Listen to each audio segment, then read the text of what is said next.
The storm hit the mountain just after 11 at night, and Jake Morrison sat in his cabin watching the rain hammer against the windows like angry fists, trying to break through the glass and get inside where it was warm and dry he had been living. Alone in this place for 3 years now after leaving the army and deciding he needed peace and quiet away from people and cities and all the noise that came with both of them, and most nights he enjoyed the solitude, but tonight something felt different in the air, like the world was holding its breath, waiting for something big to happen. Jake stood up from his chair and walked to the kitchen to make coffee. Because sleep seemed impossible tonight, and as the water began to boil, he heard something that made his blood run cold, because even through the howling wind and crashing thunder, he could hear it. Clearly someone was knocking on his door, not just knocking but pounding desperately, like their life depended on getting inside right now. And Jake grabbed the hunting rifle he kept by the door, because nobody came up this mountain road at midnight during a storm unless something was very wrong here. Pulled the door open, and the wind nearly ripped it from his hands, and standing there in the rain was a woman unlike anyone he had ever seen before, because her hair was silver like moonlight and hung down past her shoulders dripping wet, and her eyes were violet and seemed to glow faintly in the darkness. But what made Jake freeze was the pointed ears rising from her hair and the strange armor she wore that looked like it was made from metal that shifted colors in the lightning flashes, and the blood that covered her body from wounds he could see through tears in that armor. She looked up at him with those impossible eyes, and her lips moved, and he barely heard her voice over the storm as she said, "May I stay here tonight, human?" And then she fell forward, and Jake dropped his rifle to catch her before she hit the wooden porch. She was lighter than he expected, and as he lifted her, he saw something massive move in the shadows beyond his porch, and 2 huge amber eyes opened in the darkness and stared at him with an intelligence that was definitely not human or animal. The creature stepped forward into the light spilling from his doorway, and Jake nearly dropped the woman because it was a dragon or something, so close to a dragon that the difference did not matter at all. It had scales the color of burning coals and dull wings folded against its body, and it was bleeding too from deep cuts along its neck and shoulder, and it made a sound that was part growl and part whimper as it looked at the woman in Jake arms. The dragon was young, he realized, and no bigger than a horse, but its teeth were still the size of knives, and Jake knew it could kill him in a heartbeat if it wanted to, but instead it just watched him with those glowing eyes, waiting to see what he would do. Jake made a decision that would change his entire life and probably put him in danger he could not even imagine yet, but he could not leave them out here to die in the storm. So he carried the woman inside and called to the dragon, and after a moment of hesitation, followed him through the door that was barely wide enough for its body. He laid the woman on his couch, and the dragon curled up on the floor beside her, never taking its eyes off Jake as he grabbed his old field medic kit from the closet, because the army had taught him how to patch up wounds even if he never expected to use those skills on an alien. The woman drifted in and out of consciousness as he cleaned and bandaged her injuries, and sometimes she would mumble words in a language he did not understand. In other times she spoke in perfect English, but nothing she said made complete sense. She talked about ships falling from the sky and enemies called devourers who ate worlds and consumed everything living on them, and she said Earth was next on their list, and humanity did not even know the danger coming for them. Jake thought maybe she was delirious from blood loss and pain, but the dragon was real, and so were her pointed ears and that strange armor, and he had learned in the army that sometimes the impossible was just something you had not seen yet. He moved to the dragon next and tensed when he approached. But the woman reached out with one hand and touched its scaled snout and whispered something, and the dragon relaxed and let Jake examine its wounds. The cuts were deep but already healing faster than should be possible, and Jake could see the flesh knitting back together as he watched, and he wondered what kind of biology could repair itself that quickly. As dawn began to break outside, the storm finally passed, and weak sunlight came through the windows, and the woman opened her eyes fully for the first time and looked directly at Jake with a clarity that had been missing before. Her name was Lyria, she told him, and she was a princess of a race called the Starbound Elves, and they had been fighting a war across the galaxy for thousands of years against an enemy that destroyed everything it touched. The dragon was called Ember and was her bonded companion. Since birth, and they had been shot down over Earth 3 days ago, while trying to escape from Devourer scouts who were hunting them. Lyria had crashed in the mountains and been hiding in caves and forests trying to heal while avoiding the enemy. Forces searching for her, and she had chosen his cabin last night because she could sense something in him that was different from other humans. She said he had the spirit of a warrior, even though he was trying to hide from that part of himself. And she needed a warrior now, because the Devourers had found her trail, and they would be coming soon, and when they came, they would kill everyone. Nearby to make sure she did not escape again, Jake listened to all of this, and part of him wanted to think she was crazy, but Ember was lying right there on his floor, breathing smoke from her nostrils, and Lyria had technology and weapons that were centuries beyond anything humans had built. He asked her why she came to Earth and why the Devourers wanted this planet, and Lyria looked sad as she explained that Earth was in a perfect position between two major Devourer territories, and they planned to turn it into a staging ground for their next conquest. But more than that, she said humans had something special that most other species did not have, and when he asked what that was, she touched his forehead with one finger, and he felt something surge through his mind like electricity. She called it resonance and said it was a psychic energy that let the Starborn bond with dragons and power their weapons, and most humans should not have it because they were too young as a species, but somehow it did have it buried deep inside, waiting to wake up. Jake pulled away from her touch, breathing hard because he had felt something in that moment like a door opening in his mind to rooms he never knew existed, and it terrified him and thrilled him at the same time. Illyria told him the Devourers would come within days, and she was still too weak to fight them alone, and Ember needed more time to heal fully, and she was asking him to help her, not because she had any right to, but because billions of humans would die if the Devourers succeeded in their plan. Jake walked to his window and looked out at the mountain forest stretching away in every direction, and thought about the quiet life he had built here away from violence and war and duty. Then he thought about cities full of people who had no idea what was coming for them, and he thought about the woman on his couch who had knocked on his door at midnight, asking for shelter, and he knew he could not turn away now, even if he wanted to. He turned back to Lyria and told her he would help her, and she smiled for the first time since arriving, and it transformed her face from beautiful to radiant, and Ember made a pleased rumbling sound deep in her chest. Jake Morrison had opened his door to a stranger in a storm, and that simple act of kindness had pulled him into a war between worlds, and his quiet life was over forever. But as he looked at Lyria and Ember, he realized maybe that was exactly what he needed, even if he had not known it until now. The next 3 days passed in a blur of training and learning and preparing for a fight Jake barely understood but knew was coming whether he was ready or not.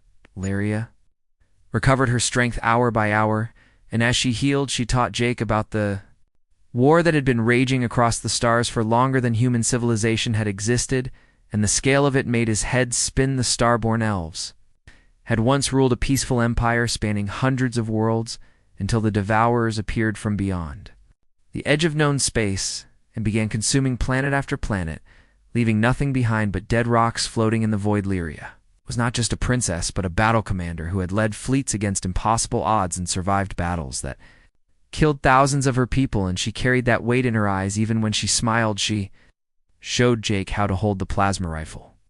She gave him and how to aim using not just his eyes but his mind, and at first he thought she was speaking in metaphors, but then he felt that resonance energy she had mentioned flowing through him into the weapon. The rifle hummed with power when he held it and responded to his thoughts faster than his trigger finger ever could, and when he fired it at a tree trunk for practice, the blast carved through the wood like it was paper. Ember watched his training sessions with interest. And one morning while Lyria was meditating, the dragon approached Jake on her own and pressed her warm scaled head against his chest, and he felt something click into place in his mind. Suddenly he could sense Ember emotions as clearly as if she was speaking them aloud, and he felt her curiosity about him and her affection for Lyria and her burning hatred for the Devourers who had hurt them. Both. Lyria came running when she felt what was happening and stared at Jake with wide eyes full of shock and wonder because she said, "This should not be possible for a human to bond with a dragon this quickly." Starborn trained for years to achieve what Jake had just done naturally, and she began to realize that humanity potential for resonance was far greater than anyone had suspected. And that made humans incredibly valuable in the war effort. But it also made them targets because the Devourers would want to eliminate humanity before they could become a threat. And that meant the enemy would come in force once they learned what humans could do.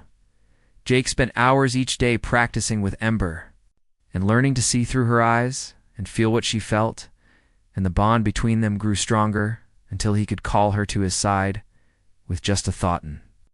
The fourth morning, Lyria was teaching Jake advanced combat techniques when Ember suddenly raised her head and growled low in her throat, and every scale on her body stood on edge. Lyria grabbed her weapons and told Jake they had company, and he felt it too through his bond with Ember, because something wrong was approaching, something that felt like death. And DK3 figures emerged from the forest, and at first glance they looked almost human, but their movements were too smooth and their skin had a grayish tint that was not natural. They wore armor similar to Lyria, but corrupted and twisted, and when they spoke, their voices sounded like grinding metal, and they demanded that Lyria surrender immediately. She answered them in their own harsh language, and whatever she said made them angry because they raised weapons that looked like jagged crystals pulsing with dark energy. The battle happened faster than Jake could fully process, and Lyria moved like water, flowing around attacks and striking back with precision that came from centuries of practice. Jake fired his plasma rifle at one of the scouts, and the blast caught it in the shoulder and spun it around, and it screamed in a voice that made his bones ache. Ember launched herself at another scout, and her claws ripped through its armor like foil, and her teeth closed on its neck, and there was a sickening crunch before it stopped moving. The third scout focused on Jake, because he was the weakest fighter, and it charged at him with speed that should not have been possible, but Jake had learned something in his days with Lyria did not try to match the scout's speed, but instead predicted where it would be and fired at that spot, and his shot caught it mid-leap, and it crashed to the ground smoking. But before it died, it pressed something on its armor, and a signal burst out into the sky, and Jake knew without being told that it had just called for help. Lyria killed the first scout with a blade that glowed blue-white, and then checked the others to make sure they were truly dead, and her face was grim. When she turned to Jake, the signal had gone out, and a Devourer warship would receive it and come to investigate, and they had maybe 2 days before it arrived, and when it did, the ship would destroy everything for miles around. Jake realized they could not hide anymore, and they could not run, because the NWHs would track them wherever they went, and the only option was to warn people and try to prepare some kind of defense. He pulled out his phone and made a call he never thought he would make again, because he had left that life behind, but now he needed help from someone who had the power to mobilize forces. Quickly, General Helen Carter answered on the third ring, and her voice was suspicious because Jake had not called her in 3 years, and when he told her he needed her to come to his location immediately, she heard something in his tone that made her agree. Did not tell her about aliens or dragons or wars between stars, because she would never believe that over the phone, but he used a code phrase from their military days that meant the situation was critical, and Rial, the general, arrived 12 hours later in a helicopter with a security team, and when she saw Lyria and Ember standing in front of Jake, cabin, her hand went to her sidearm automatically. Jake stepped between them and told her to listen for 5 minutes before making any decisions, and something in his eyes made her nod and holster her weapon. Lyria told her story again and showed technology that proved she was not from Earth, and Ember demonstrated abilities that no Earth creature possessed, and slowly the general expression changed from skepticism to horror. She asked questions rapid-fire about Devourer capabilities and numbers and tactics, and Lyria answered each one honestly, even when the answers were terrifying. A single Devourer warship could level a city in minutes, and the ship coming would arrive with fighter craft and ground troops, and Earth had no defenses against weapons that could crack planets. General Carter stood silent for a long moment, processing everything she had learned, and then she made a decision that would change human history forever. She told Jake and Lyria to come with her to a secure military base where they could present this information to people who had the authority to act on a global scale. Jake gathered his things knowing he would probably never return to this cabin, and as he locked the door behind him, he felt both loss and purpose. Because his quiet life was truly over now, but when he looked at Lyria standing beside Ember in the afternoon sunlight and felt their bond with him through resonance, he knew this was where he was meant to be. Helicopter carried them south toward the base, and Jake watched the mountains fall away below and wondered if humanity was ready for what was coming. They landed at a facility that did not appear on any maps and were rushed into underground briefing rooms where military officers and government officials gathered to hear the impossible truth. Lyria stood before them and spoke with calm authority about the threat approaching.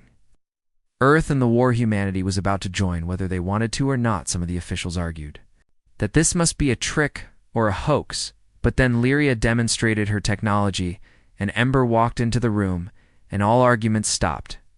Jake watched these powerful people struggle to accept a new reality, and saw fear and denial and anger pass across their faces before determination. Finally, one General Carter took command of the situation and began organizing responses and protocols, and Jake found himself assigned as liaison between military forces and Lyria because of his bond with her. And Ember scientists arrived to study the plasma rifle and Lyria armor, and they asked endless questions about resonance and dragon bonding and technologies that seemed like magic. Jake went trained with other soldiers and taught them what he had learned about resonance, and to his surprise, several of them showed the same potential he had. Lieutenant Amy Brooks was the strongest among them, and she formed a weak bond with Ember within hours of trying, and Lyria said this confirmed her theory about human abilities. Plans were made and resources mobilized, and humanity began preparing for its first interstellar war. With only days to get ready, Lyria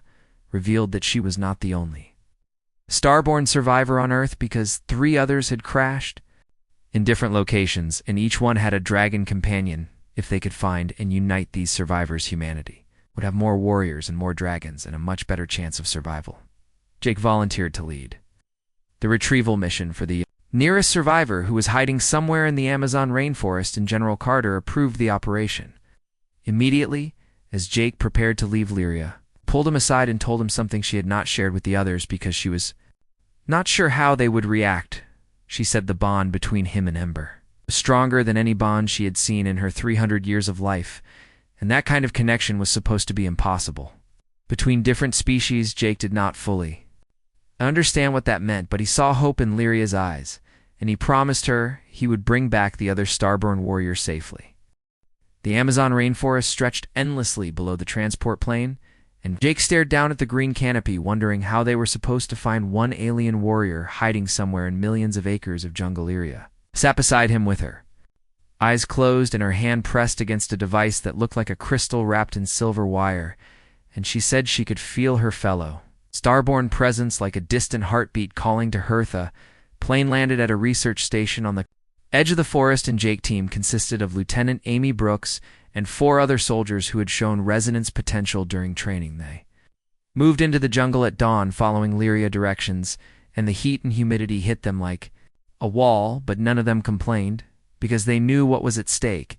Ember flew above the canopy, providing aerial reconnaissance through her bond with Jake, and he could see the forest from her perspective while also watching where he placed his feet on the ground. After 6 hours of hiking, they found signs that someone had been living in a cave system hidden behind a waterfall, and Lyria called out in her native language and waited. A figure emerged from the shadows, and Jake hand went to his rifle, but Lyria stopped him with a gesture, because this was who they had come to find. His name was Kale, and he was a starborn warrior who looked younger than Lyria, but moved with the same deadly grace, and his dragon shadow was massive compared to Ember, with scales like polished black stone. Kale was suspicious at first because he had been hunted since his crash and trusted no one, but Lyria convinced him that humanity was preparing to fight and needed his help.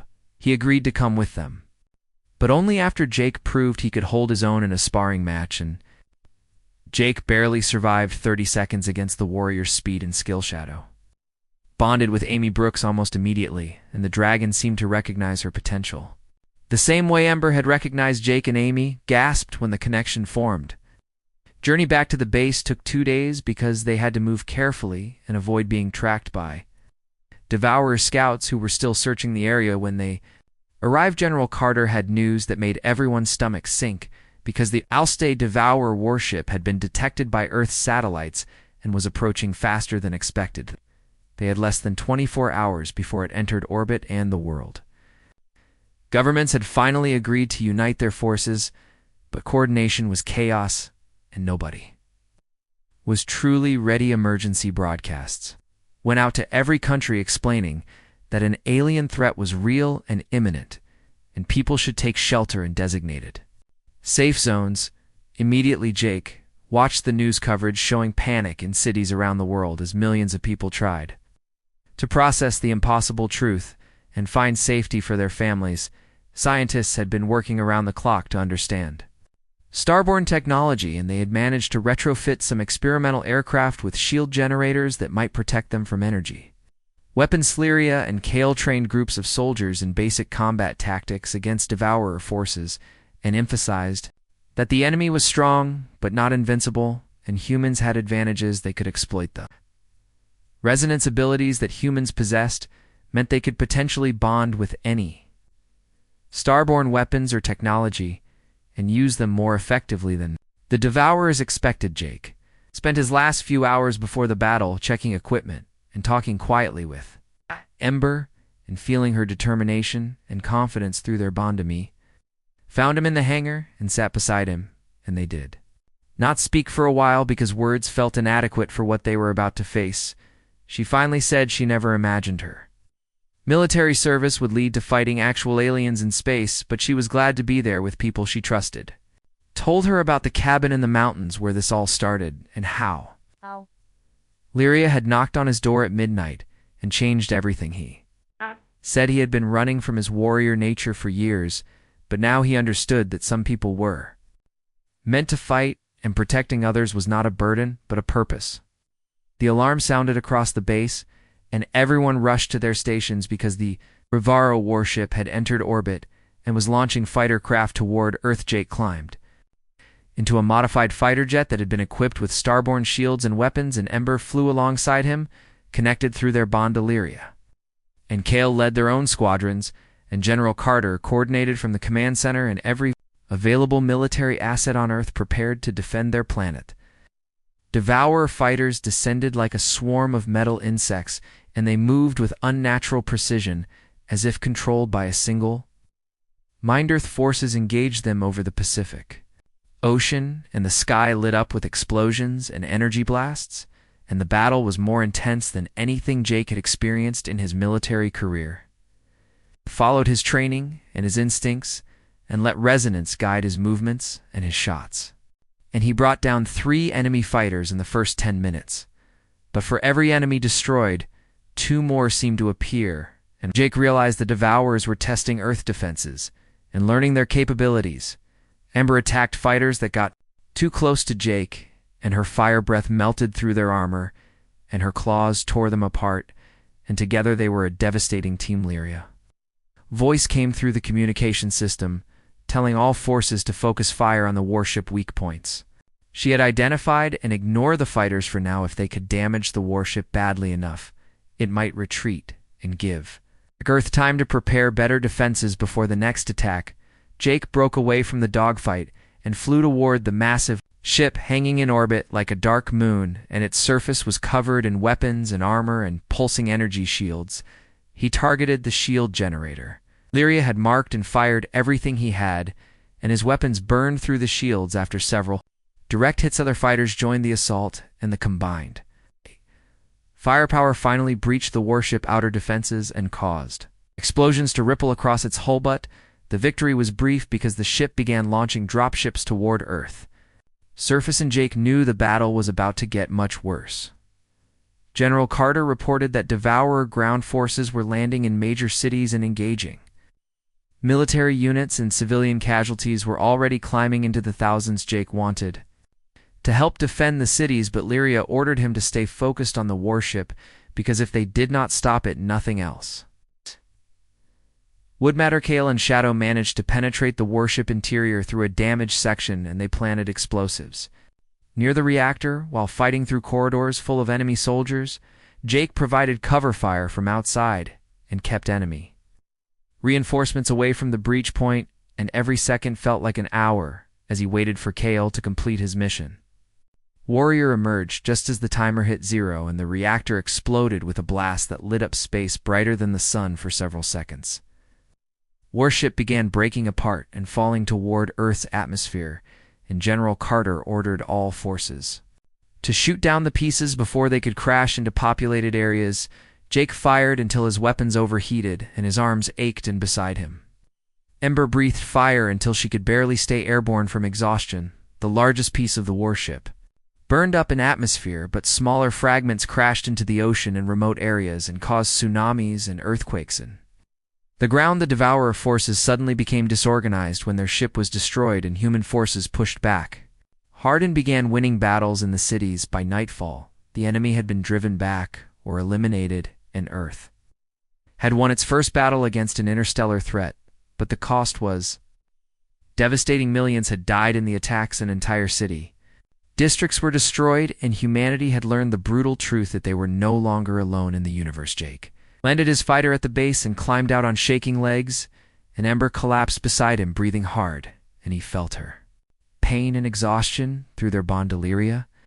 Found him, and her armor was scorched and torn, and blood ran from a cut above her eye, but she was smiling because they had survived. She told him the Devourers would come again in greater numbers, now that they knew Earth would fight, but humanity had proven they were worthy opponents. General Carter gathered everyone who could still stand and announced that the United Nations was forming a new organization called the Planetary Defense Initiative, would no longer be unprepared, and they would build weapons and ships and train soldiers, and when the enemy returned, humanity would be ready. Jake looked up at the stars and knew his life would never be quiet again, but he also knew he had found something more valuable than peace.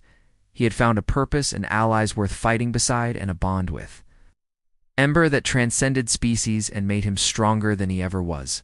Alone, Illyria said she had to return to her people and report what happened, and request reinforcements because Earth could not stand alone against the full might of the Devourers.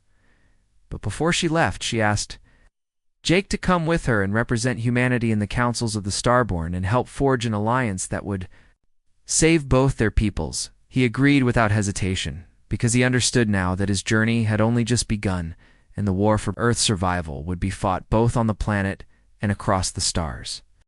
The warning came exactly 8 days after the first Devourer warship was destroyed, and this time Earth was not caught completely unprepared, but nobody felt ready for what the sensors were showing. A fleet of 5 massive warships had entered the solar system, and they were 3 times larger than the first ship, and accompanied by hundreds of fighter craft and transport vessels. Lead ship broadcast a message that every communication device on Earth received simultaneously, and the voice that spoke was cold and ancient, and promised nothing but death.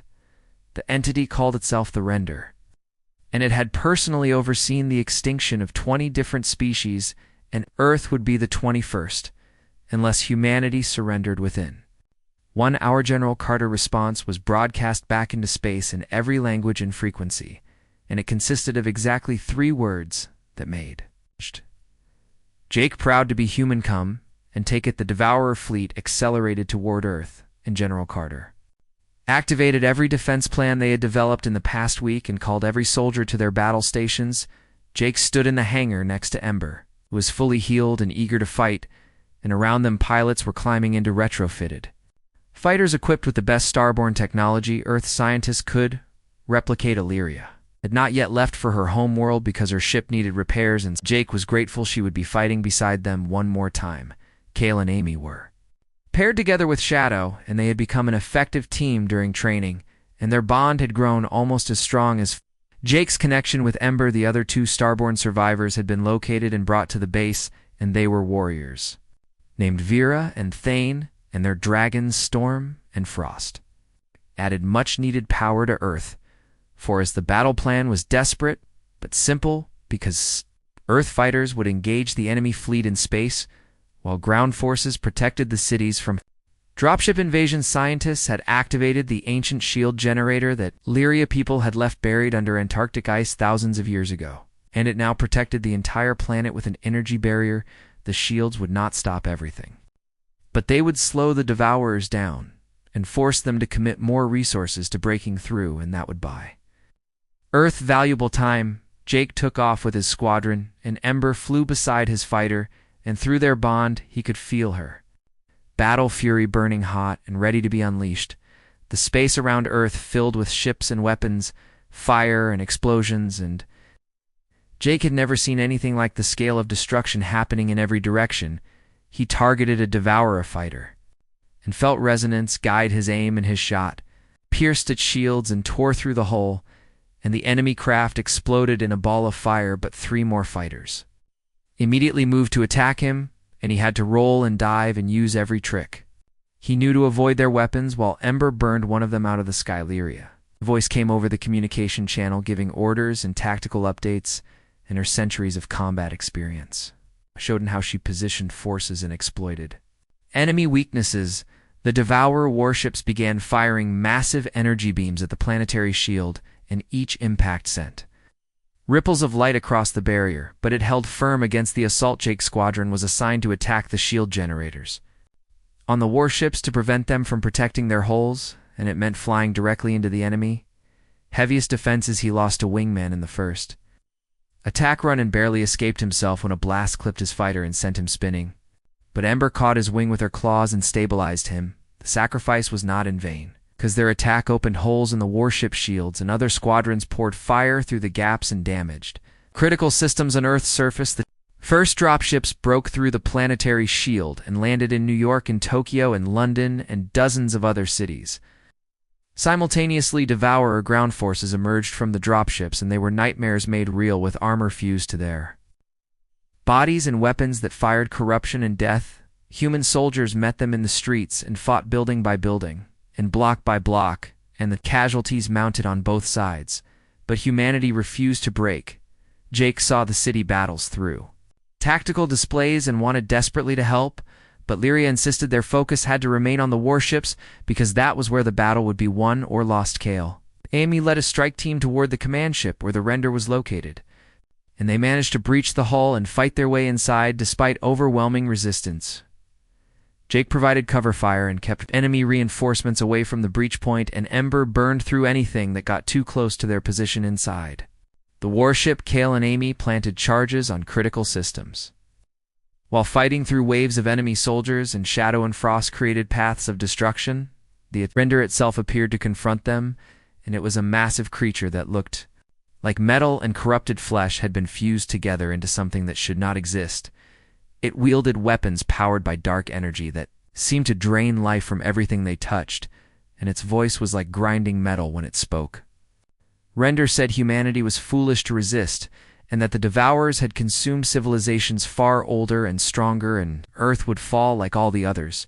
Kale attacked with fury and skill, but the Render was faster and stronger, and it wounded him badly with a strike that sent him crashing into a wall. Amy tried to help, but Shadow was driven back by the creature energy weapons, and Frost was barely holding the line against enemy reinforcements. Through his bond with Ember, Jake felt the moment when Amy called out through resonance for help, and he did not hesitate before changing course and flying directly toward the warship. Lyria shouted for him to stay in position, but he ignored her because his friends needed him, and that was all that mattered.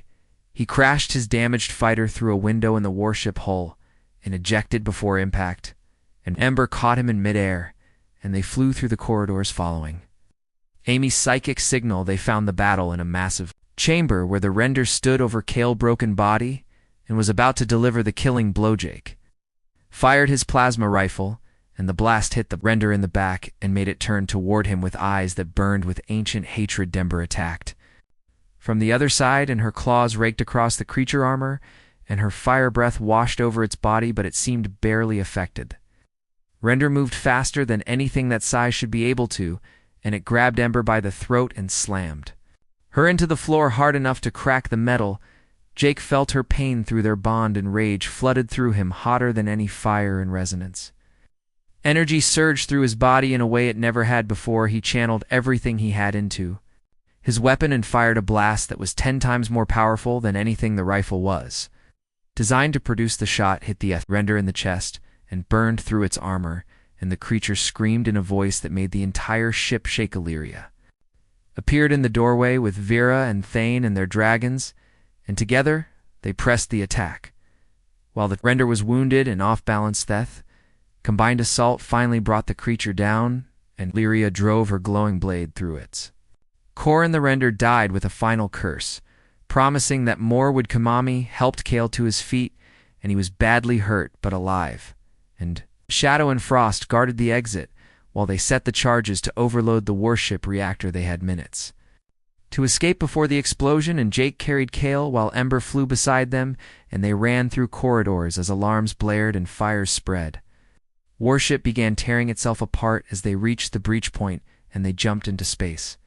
Just as the reactor exploded and the blast wave caught them and sent them tumbling, Jake felt Ember grab him and fold her wings around his body to protect him, and the heat and pressure were intense, but they survived the command ship destruction. Caused chaos in the Devourer fleet, and 2 other warships collided trying to retreat and exploded in massive fireballs. Remaining ships fled the solar system, and Earth forces did not pursue because they were too damaged and exhausted to press the advantage on the ground. The Devourer forces suddenly became disorganized when their command structure collapsed, and human soldiers overwhelmed them in every city. By the time the sun rose, the enemy had been completely defeated, and Earth had won a victory that would be remembered for generations, but the cost was devastating because millions had died and entire cities were in ruins, and the world would need years to rebuild. Jake landed at the base with Ember, and they both collapsed from exhaustion and pain, and medics rushed to help them and treat their injurious Loria, found him in the medical bay, and sat beside his bed and told him he had been incredibly brave and foolish in equal measure, and she was glad he survived.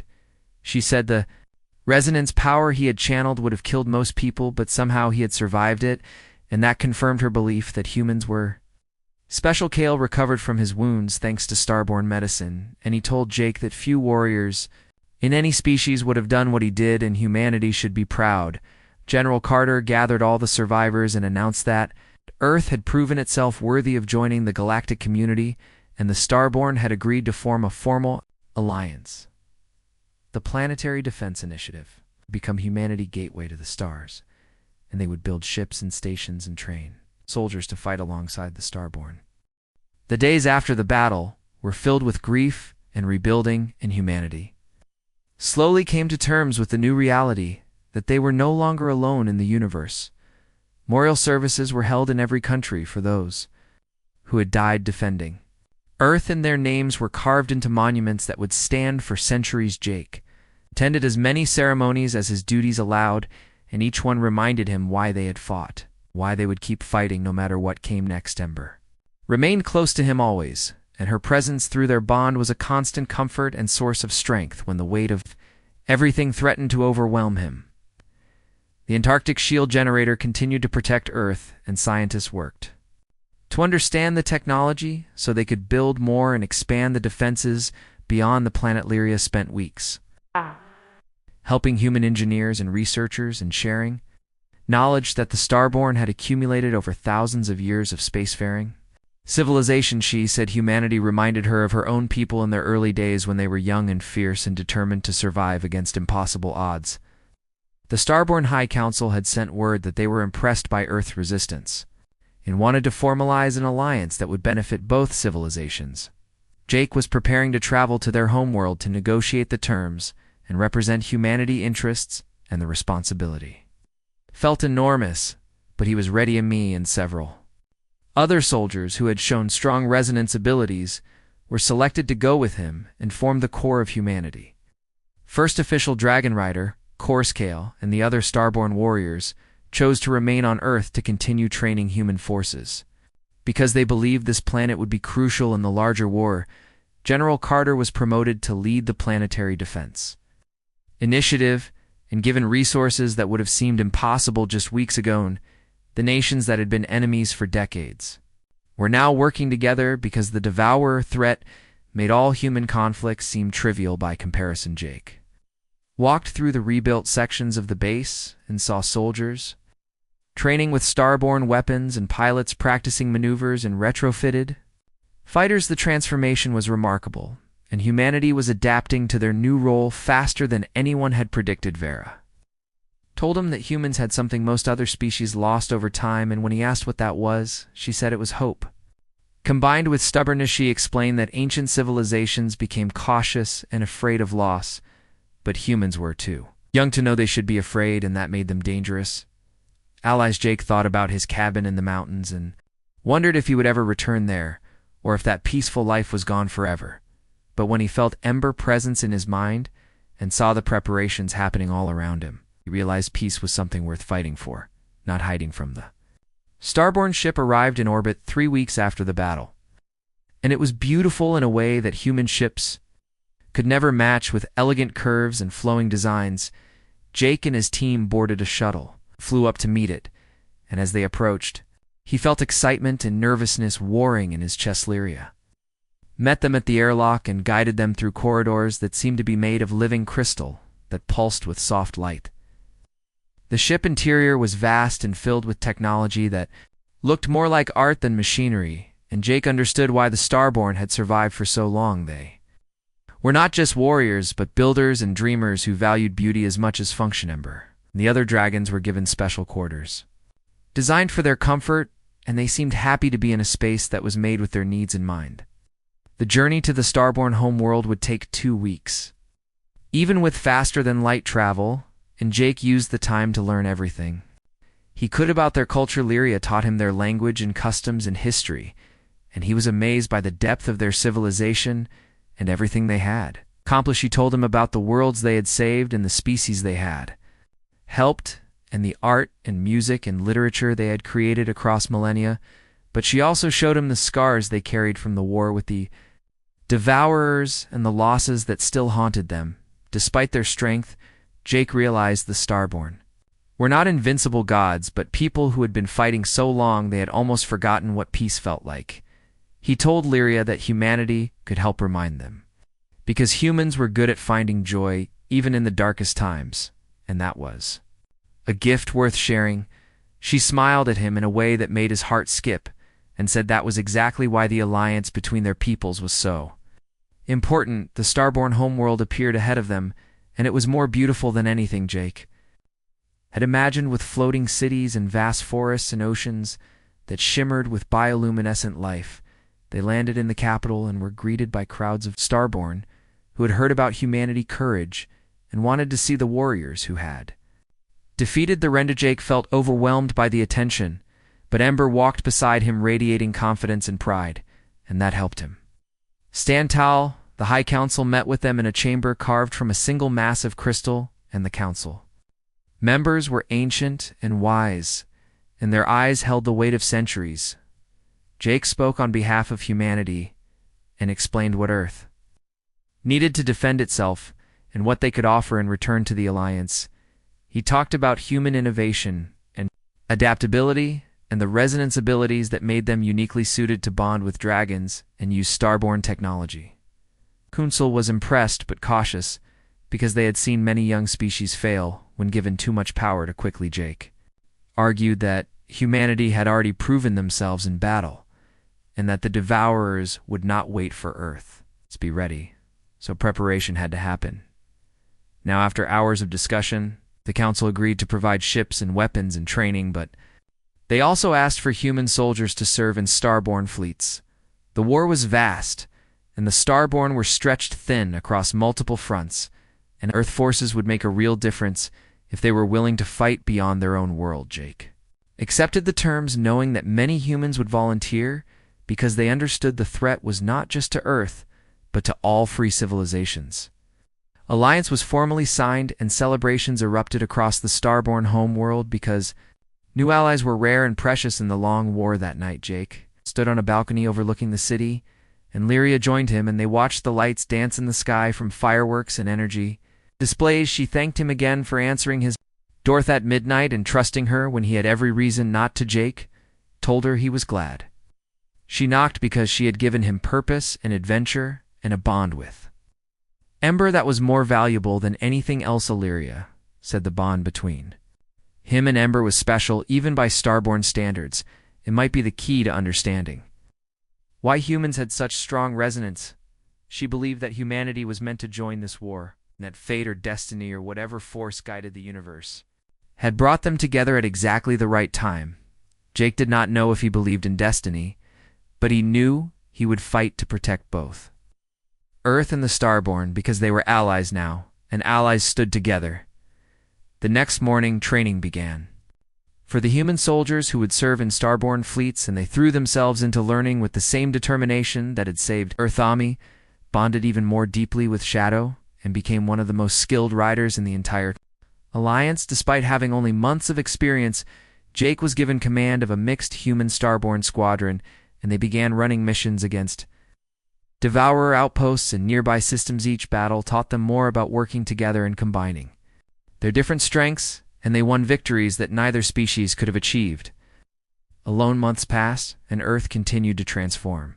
New technologies were integrated and defenses were strengthened, and humanity reached out toward the stars. The Planetary Defense Initiative launched the first human-built warships designed with Starborn assistance, and they were powerful enough to make the enemy take notice. Jake returned to Earth briefly and visited the memorial sites and spoke with families who had lost loved ones and promised them the sacrifices had not been in vain.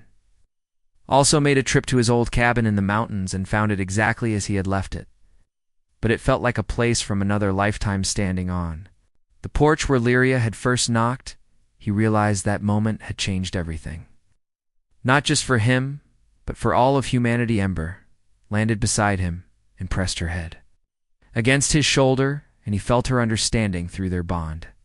Because she had been there too, they flew back to the base together, and Jake looked down at the world below and saw cities rebuilding and people working together and hope burning bright. The war with the Devourers was far from over, and many battles still lay ahead, but humanity was no longer facing them alone. Jake had opened his door to a stranger in a storm, and that simple act of kindness had forged an alliance between worlds and given both civilizations a fighting chance. As he prepared for his next mission, he thought about the future and knew it would be filled with danger and sacrifice, but also wonder and discovery. The age of isolation was over, and humanity had taken its place among the stars, not as conquerors, but as defenders of all life against those who would destroy it. Lyria found him before launch, gave him a gift that was a small crystal that would let them communicate across any distance using resonance.